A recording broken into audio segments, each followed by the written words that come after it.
아멘. D.L. 무디에 의하면 이런 말을 했어요. 그는 자신을 믿어보라. 나를 믿어봐야 실망할 뿐이다. 두 번째, 친구를 믿어봐라. 어느 날 그들은 죽거나 그렇지 않으면 너를 떠나 있을 것이다. 세 번째, 그대의 명성을 믿어보라. 어느 때 회방하는 혀가 그것을 뒤집을 것이다.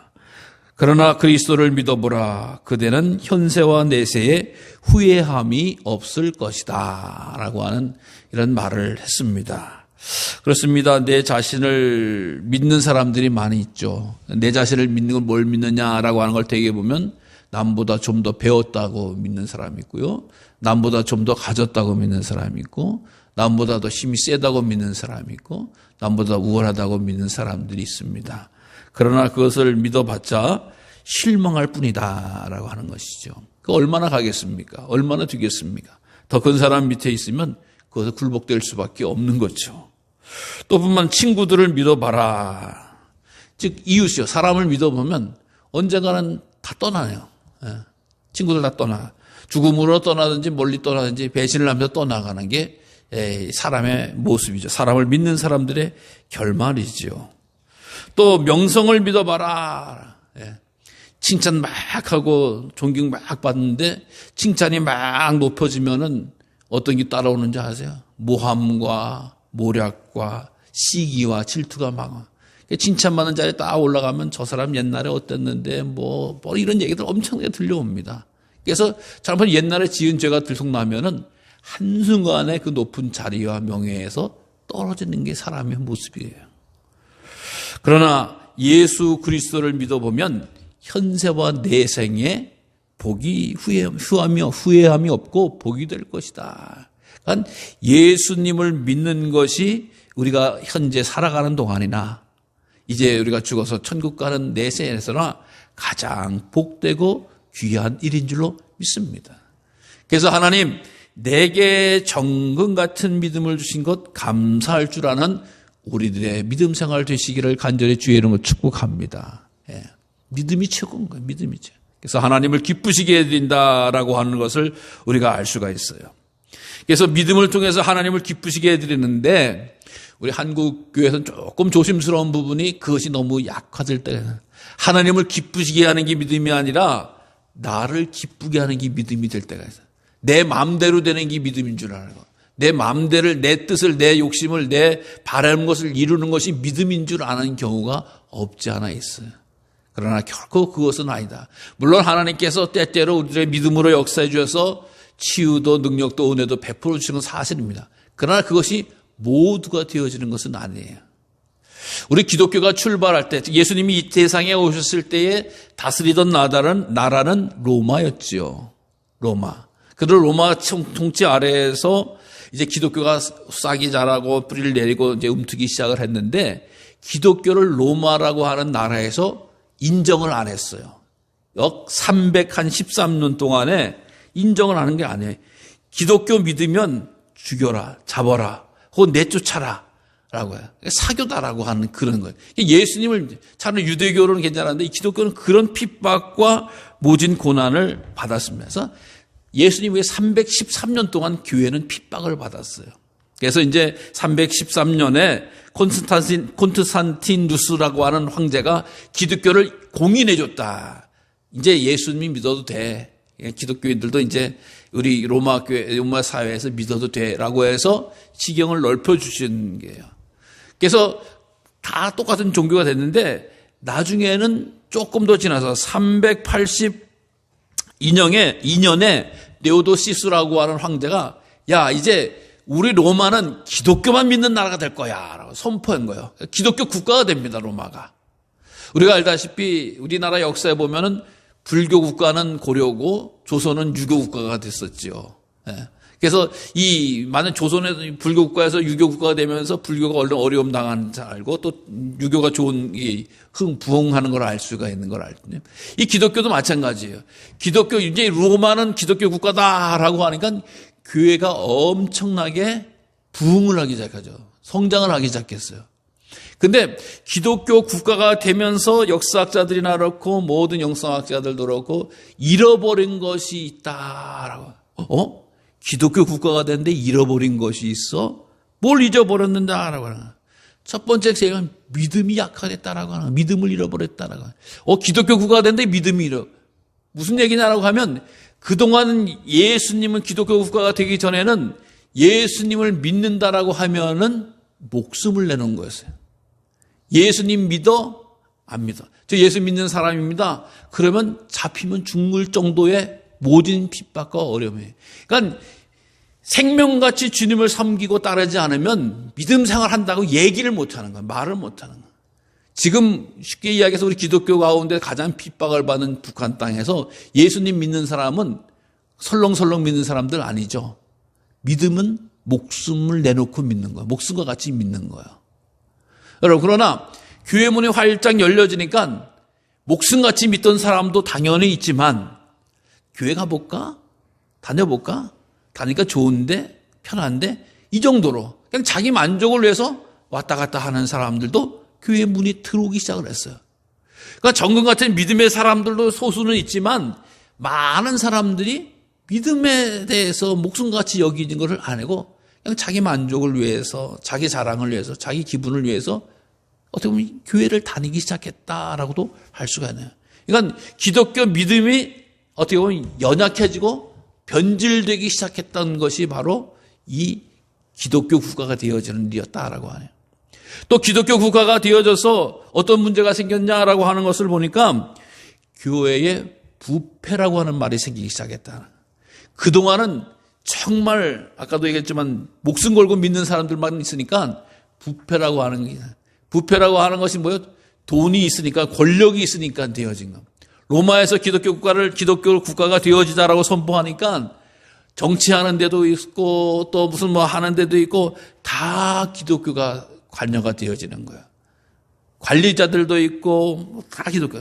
근데 그 사람들이 청렴결백하게 나라를 다스리는 게 아니라 자기 권력을, 자기 권세를, 자기 이득을 위해서 기독교를 이용하기도 했고 자기 기독교에 소속해. 교회에 들어와서 그것을 보고 타락이라고 하는, 부패라고 하는 용어가 생기기 시작했다. 그래서 우리도 기도할 때에 정말 기독교인이 정치가 되어졌다라고 하는 것을 축하는 해야 될 일이지만 더 두렵고 떨리는 마음으로 기도해 줘야 돼요. 사실 우리 한국 역사에 기독교 장로님들이 대통령이 됐다라고 하는 걸 우리가 자랑스럽게 생각을 합니다만은 그분들의 통치 역사를 흑암문에 나눌 때 좋은 것도 많이 있습니다. 그런 안타까운 것도 많이 있는 건 사실이에요. 그러니까 세상 사람들은 좋은 걸 이야기하는 게 아니라 잘못된 것, 부정과 비리 부패에 대해서 이야기하는 안타까운 모습이 있는 거 아니겠어요? 그러니까 이 교회 내에 어려움이 생기기 시작한, 믿음의 변질이 생각한 것이 이런 문제를 생기겠다라고 하는 거예요. 그래서 오늘도 우리가 믿음으로 살아간다라고 하는 것이 하나님의 말씀에 의지하지 않고는, 또 하나님의 거룩한 뜻을 의지하지 않고는 우리가 참 흔들리기 쉽고 혼돈스러운 시대에 살아가고 있다라고 하는 겁니다. 우리가 잘 알다시피 히브리서 11장은 믿음장이죠. 믿음장.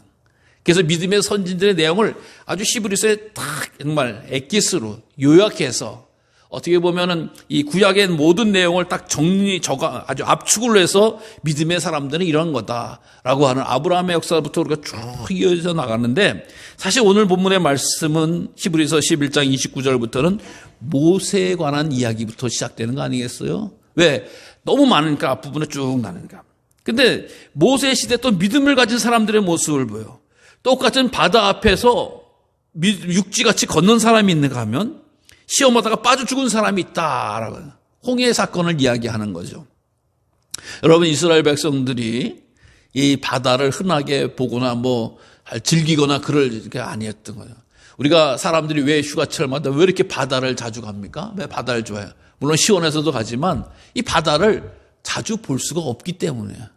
감사한 것은 우리 강화는, 특히 우리 동네, 우리 같은 강화에도 뭐 읍이나 저쪽 안에 계신 분도 하루에 한 번 바다 못 보는 분도 많고 일주일에 한 번 보기도 힘든 분도 많지만 우리 동네야 뭐 내다보면 다 바다가 보이니까 너무 감사하죠. 이 바다를 딱 보면은 사람들이 와 시원하다 좋다라고 이야기하지만 그 시원하다 좋다 전 물에 들어가 봐. 그러면 어떻게 돼요? 다 두려워하는 거예요. 떠는 거예요. 여러분, 그리고 이 60만, 장정만 60만이라는 사람이 홍해 바다를 딱 만났을 때 그 홍해 그 큰 바다를 보고, 우와, 바다 시원하다, 좋다, 이런 감정으로 온 게 아니라 저걸 들어가? 저걸 걸어가? 두렵고 떨릴 수밖에 없어요. 근데 그것을 이길 수 있는 게 뭐였어요? 모세를 통해서 역사하신 하나님의 말씀을 듣고 순종하는 거예요. 죽음마저도 한 걸음 한 걸음, 바다로 들어간다는 건 죽음으로 들어가는 거예요. 여러분, 잘못된 선택을 하는 사람들 물에 터벅터벅 걸어 들어가냐? 왜? 죽으러 들어가는 거예요. 근데 믿음의 사람이 처벅처벅 들어가는 건 뭐야? 말씀에 순종해서 죽음을 극복해 가는 거예요. 그렇게 어떻게 됐어요? 바다가 밀물 땅같이 열려졌다. 근데 애굽 사람들은 뭐예요? 하나님의 음성을 듣고 가는 게 아니에요. 이스라엘 백성들이 들어가니까 무조건 쫓아 들어가는 거예요. 하나님의 말씀에 따라서 행동한 게 아니라고 하는 거예요.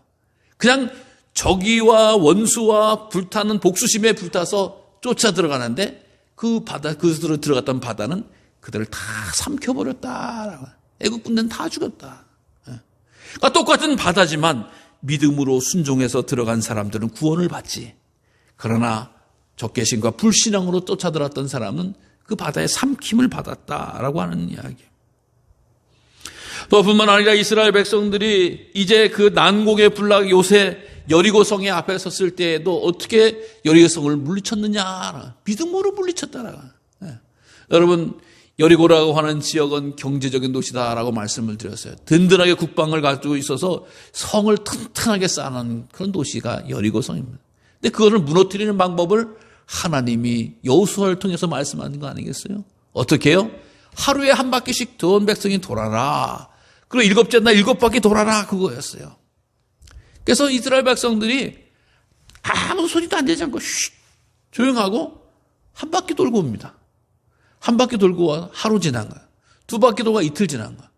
여러분, 그 돌 때 아이고 이제 너 하나님이 말씀하시니까 너 무너질 거야. 이런 기대감보다도 도대체 무슨 뜻일까? 도대체 더 견고한 성이 어떻게 될까? 아니면 혹시 저 성에서 나를 향해서 화살을 쏘거나 또 혹은 문을 열고 쫓아나와서 무기를 들고 와. 이스라엘 백성들은 무기가 없었거든요. 그러니까 말씀대로 들어. 그럼에도 불구하고 아무 말 하지 않고 도는 거예요. 참말 알고. 마지막 7째 날 7바퀴 돌자 그 성이 무너졌다라고 하는 거예요. 그러니까 믿음으로 도저히 인간의 생각으로 머리로 판단으로 지혜와 지식으로 기술로 감당할 수 없는 그 일을 순종했던 백성들에게 하나님이 무너뜨리는 역사를 허락해 주었다라고 하는 거예요. 우리 인생의 담을 만나도 견고한 진지를 성을 만나도 믿음으로 행하는 것만이 무너뜨릴 수 있다라고 하는 거예요. 인간의 방법이 아니라 인간의 기술이 아니라는 거예요. 또 뿐만 아니라 믿음으로 기생 라합은 정탐꾼을 영접했다라고 하느니 기생이 되게 보면 이 종교적인 기생이 있고 또 창녀가 있고 또 이렇게 일반 몸을 파는 여자가 있는데 이 라합은 일반적으로 몸을 파는 여자. 그러니까 그 여성은 천한 여인 중에도 가장 천한 여인이 되어집니다. 신분으로 보면 제일 바닥일 수도 있죠. 근데 그녀에게 믿음이 들어간 거예요. 믿음. 어떻게 해요? 여리고 사람들이 다 아는 이야기예요. 왜? 기생이 알 정도니. 야, 이스라엘 백성들이 광야에서 하나님 도움으로 홍해를 건너고 만나를 먹으면서 우리 여리고성까지 왔다더라 라고 하는 이야기를 다 아는 거예요. 그래서 사람들이 마음이 쫄아드는 거예요. 성사람들이 쫄은 거예요. 어떻게 보면 무서워하는 거예요. 두려워하는 거예요. 근데 기생 라합은 그걸 두려워하고 쩔 뿐만 아니라 그 길을 걸었던 정탐꾼들을 숨겨주는 믿음에서 이거는 분명히 하나님이 하시는 일이다라고 하는 거예요. 신분으로 보면 고아로 보면 가장 낮은 그런 험악하게 살았던 여인임에도 불구하고 그 믿음의 역사가 있으니까 그 여리고성이 무너질 때에 구원을 받는 역사를 감당했구나. 그러니까 믿음은 내가 지금 어떤 처지에 있는지 중요한 게 아니에요. 내가 뭐 잘 나가니까 뭐 배우니까 좋으니까 정말 가장 낮은 여인, 험한 여인임에도 불구하고 믿음으로 아멘을 하니까 하나님이 기적의 도구로 사용해 주신다라고 하는 거예요. 그게 믿음의 사람 가운데 가장 있어서는 안 되는 건 나의 처지를 한탄하는 거예요. 신세를 한탄하는 거예요. 하나님이 역사하시면 처지와 신세, 형편을 뛰어넘어서 역사하시고 사용하는 거예요. 그러니까 믿음 없는 것을 안타까워해야지 내 처지와 신세를 한탄해봤자 아무 소용이 없는 어리석은 일이 되어지는 것입니다. 여러분, 과거를 묻지 마세요. 내가 어떻게 자랐느니, 어떻게 살았느니, 어디까지 어떻게 했느냐고 하는 것에 대해서 하나님은 별거 신경 안 써요. 하나님 관계하지 않아요. 인간적으로 뭐 더러우니, 무식하니, 못난니, 못 배웠니, 별거 소리를 다 얘기를 들어도 하나님 보실 땐 그것이 아무것도 안 해요. 믿음이 있느냐, 믿음으로 역사하느냐, 믿음으로 아멘 하느냐라고 하는 이런 이야기들을 바라보게 되어진다라고. 그러면서 이야기하는 거죠. 뭐 얼마나 많냐 사람이. 내가 일일이 다 소개해드려도 말할 수 없을 정도인데 어떤 일들을 믿음으로 행했냐.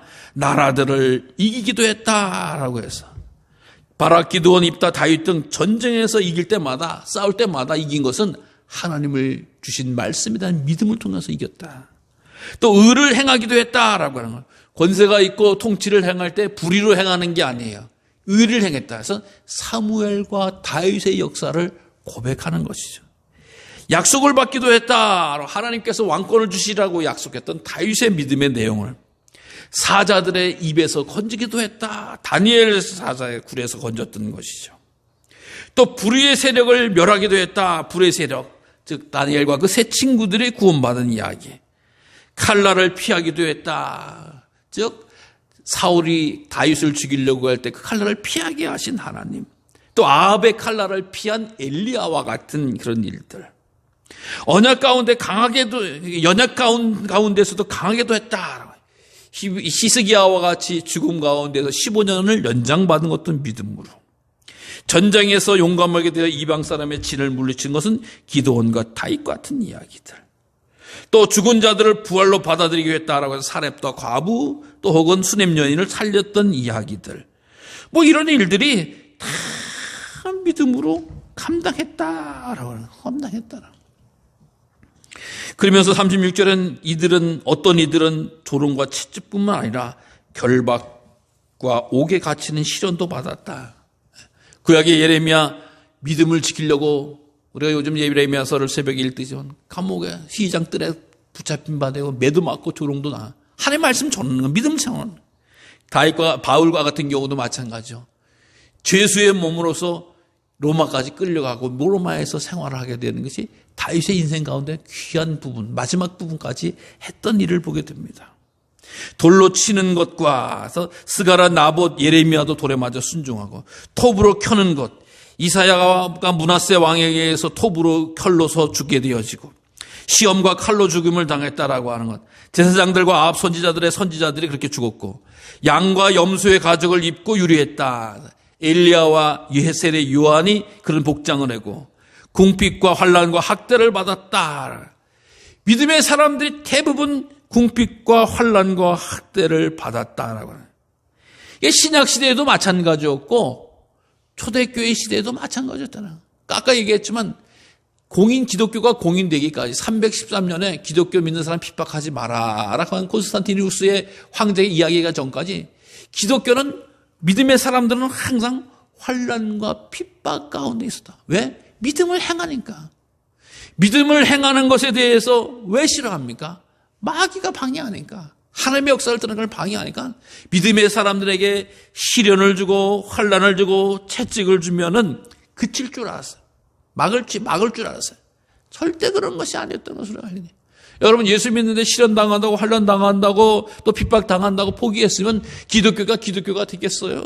여태 그렇게 왔겠어요? 아니라고 하는 거죠. 정말 옳은 길이고 진리의 길이고 생명의 길이기 때문에 그 길을 가야 되겠다라고 하는 거. 그래서 성 세바스찬이라고 하는 분의 이야기는 귀한 감동을 줘요. 그는 그 기독교가 공인되기 전까지 귀족이고 로마의 장교였습니다. 로마의 장교인데 어느 날 그가 예수 믿는 사람들을 만나게 된 거예요. 예수 믿는 사람들을 만나게 되는데 정말 신실하고 거룩하고 정금같이 생활을 하거든요. 그러니까 야, 예수 믿으면 저렇게 살아가는구나 라고 하는 것을 경험하게 돼요. 나도 예수 믿어야 되겠다. 근데 생각해 보세요. 로마의 장군의 장교예요. 그러면 권세가 있는 사람이에요. 그걸 자기가 잡아도 죽이고 잡으면 다 잃어버린다라고 하는 걸 알아요. 근데 예수님께서 은혜를 주시고 성령님께서 감동하니까 자기가 예수님 믿는 것을 숨길 이유가 없다라고 생각을 했어요.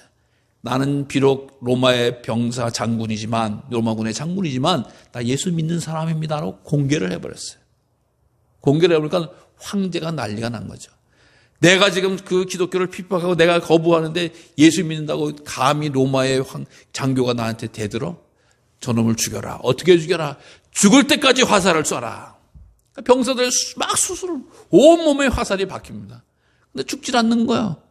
그러니까 또 명령을 내려요. 죽을 때까지 두들겨 패라. 두들겨 패는 거예요. 맞아 죽은 거예요. 돌지에. 믿음으로 한다고. 그래가지고 갖다 버려라. 쓰레기통에 갖다 버려라. 하수구에 갖다 버려라. 라고 하는 거예요. 그래서 그 죽은 시신을 베드로와 바울이 고난받았다는 그 근처에 기독교인들이 몰려가서 묻어줬고, 그의 행동을 많은 사람, 그는 성인이었다라고 칭송하는 거야. 믿음을 걸고 세상의 권력과 세상의 권세와 세상의 자랑과 세상의 명예를 다 내려놓고 예수님의 길, 십자가의 길을 간 사람이다라고 이야기했습니다. 여러분, 그러니까 우리가 믿음이라고 하는 것이 세상으로 볼 땐 좋기만 한 것이 아니에요. 내 것을 응답해주고 내 것을 만들어주는 것이 아니야. 내가 하나님의 사람이 되는 게 믿음이에요. 내가 하나님의 뜻을 이루는 게 믿음이에요. 하나님의 뜻을 내가 순종하는 게 믿음이라고 하는 거예요. 그 길을 가는 것을 하나님이 보신다는 거예요. 그래서 오늘도 본문에 보면 허다한 증인들이 있다라고 하는 거예요. 수없이 많은 사람, 핍박받은 사람, 어려운 나간 사람들, 곤란 나간 사람들 얼마나 많이 있다라고 하는 거예요. 그러면 어떻게 할 것인가? 12장에 그 이야기를 하는 거예요. 첫 번째 어떻게 하면 된다라고 하는, 경주자가 뛰면 것처럼 거추장스러운 걸 다 무거운 것을 덜어내라라고 이야기해요. 덜어내라. 그래서 이 이야기를 뭐라고? 무거운 것과 얽매이기 쉬운 죄를 벗어버려라라고 하는 거잖아요. 우리가 똑같이 먹었다고 내가 지금 잡혀가겠습니다. 매를 맞겠습니다. 사자굴에 들어가겠습니다. 그런 얘기 하라고 하는 게 아니에요. 이런 거 따라하는 건 흉내내는 건 어리석은 이야기. 성경은 반드시 우리에게 새롭게 살아갈 길을 열어주시는 거거든요. 그게 어떻게 되냐? 죄를 털어내라. 여러분, 우리가 운동선수가 되면 요즘은 여러 가지 과학적인 발달을 해서, 옛날에는 아무 복장이나 입고 뛰면 축구를 하거나 마라톤 경기를 갖다가 이렇게 하면 되는 것 같지만, 요즘 아주 첨단 기능성 소재라고 해가지고 그 얇은 티셔츠 한 장가 몇십만 원씩 혹은 몇백만 원씩 하는 거거든요. 아주 기능성 좋은 소재. 아주 최대한 운동을 할 수 있게끔. 근데 최근 뭐예요? 공기 저항을 잘 받아들이고 다 몸에서 벗어나게 하는 거예요. 그걸 몸에 축적하지 못하도록 하는 거예요. 다 땀 같은 건 배출하도록 하는 거예요. 근데 오늘 성경에서도 보면은 죄를 벗어버리라는 거예요. 몸속에 덕지덕지 붙어있는 죄를 벗어버리라. 이게 쉬운 말로 이야기하면 하나님 앞에 우리가 날마다 회개하면서 살자. 우리는 죄 지을 수밖에 없는 존재예요. 태어날 때부터 거룩하게 태어난 사람 없는 것이에요. 모두가 죄인이다라고요. 모두가 하나님의 구원의 은총이 필요한 그런 백성이다라고 하는 게 성경의 고백되기가. 그래서 우리는 생각하는 것보다 죄이고요, 행하는 것보다 죄일 수가 있어요. 그렇기 때문에 그 죄라고 하는 것이 붙기 전에, 자꾸 붙어서 나를 불편하고 얽매이기 전에 덜어내야 되는 거야. 회개해야 된다는 거야. 드러내야 된다는 거야. 여러분, 죄가 드러나는 것이 창피한가요? 아니라고 하는 거야. 하나님, 저는 이러한 죄를 졌습니다. 하나님, 저 이런 죄를 용서해 주세요. 하나님, 이런 죄 때문에 힘들어요. 이런 죄 때문에 아파요. 이런 죄 때문에 고통스러워요라고 하는 거를 하나님 앞에 내어놓는 거예요. 하나님 앞에 열어놓는 거예요. 그 일에 힘쓰라고 하는 거예요. 그 일에. 믿음의 사람들은 그 일을 행해야 된다라고 하는 거예요. 그 일을 행해야 된다라고. 그래서 그 죄를 덜어낼 때 죄 있다라고 하지 아니하고 우리에게 용서해 주시고 은혜를 베풀어 주시는 하나님의 놀라운 축복을 경험해야 된다라고. 그 다음에 두 번째 어떻게 되냐? 우리의 주 예수님을 바라보자라고 하는 거예요. 우리를 온전케 하시는 예수님을 바라보자. 우리를 온전케 하셔. 예수님이 어떻게 살아셨냐라고 하는 걸 보니까 기쁨을 위해서 십자가를 참으셨고 부끄러움을 개의치 아니하시고 하나님 보좌 우편에 앉으셨다라고 이야기해요. 여러분, 우리가 이것은 무엇이냐? 바로 소망을 가지면서 살아가자라고 하는 이야기예요. 예수님이 우리의 소망이 되어지는 은혜를 누리시기를 바랍니다. 여러분, 예수님이 천국에 올라가셔서 하나님 보좌 우편에 하신 것을 바라보다라고 하는 것은 소망이 있고 우리가 천국에 대한 소망이 있는 거 아니겠어요? 근데 천국은 우리가 물론 지금도 살아가지만 영원 하나님 나라에 주신 귀한 은혜를 생각해보면 감사하고 기쁜 거예요. 소망이 생기는 거예요. 예를 들어 그렇습니다. 요즘 오늘 막 이렇게 우리는 신실하게 예배를 드리지만 휴가를 많이 간 사람들 많지요. 뭐 때로는 외국으로도 가고 제주도로도 가고 많이 가잖아요. 근데 사실 휴가지에 가면 고생이에요. 그렇죠?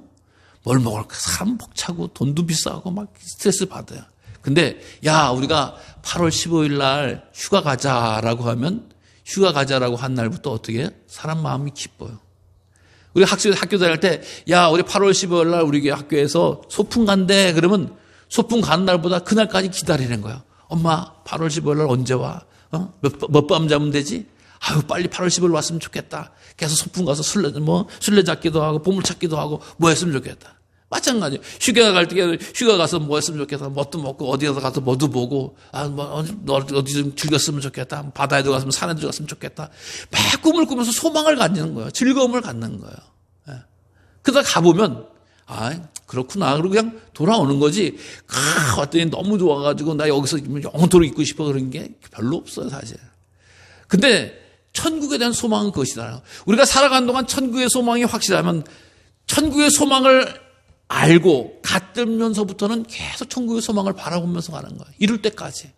근데 천국에 가면은 정말 좋은 곳으로 인생에 있어서는 때로는 실망도 있고 부족한 것도 만날 수 있지만 천국에 가면 가장 좋은 주님 만나고 가장 좋은 주님 품 안에서 위로와 소망과 감사함을 누리게 되어진다라고 하는 것을 확신하자라고 하는 거예요. 확신하자.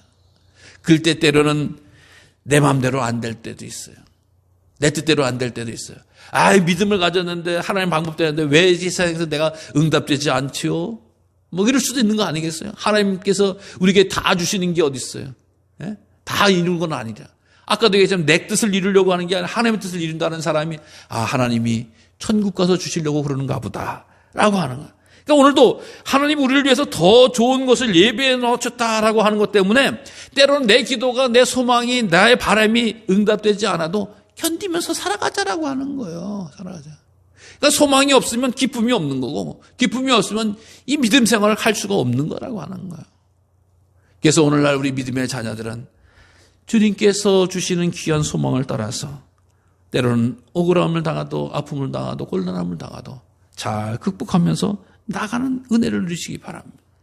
주님께서 이 세상 오셔서 십자가를 지시기까지 무시와 멸시와 조롱을 다양하셨지만 하나님 그것으로 끝내신 분이 아니라 그를 하나님 보좌 우편에 앉으셨다라고 하나님의 통치의 역사를 감당하는 하나님으로 세워주셨다라고 하는 사실을 믿으시기를 바랍니다. 사랑하는 성도 여러분, 우리에게 주신 귀한 믿음, 주님 앞에 늘 무거운 짐 내려놓는 회개를 통해서 또 천국에 가는 소망을 가지고 한 걸음 한 걸음 내 발자국이 내 인생의 걸음이 내 삶의 좌우명이 하나님 나를 향해서 아름다운 발자국으로 한 걸음 한 걸음 걸어가는 소망이 있을 때 우리가 기쁨으로 세상 유혹과 세상 도전과 그것을 물리치게 되어지고 우리의 믿음을 지킬 수 있다라고 하는 사실을 반드시 기억하시면서 소망을 되찾는 저와 우리 모두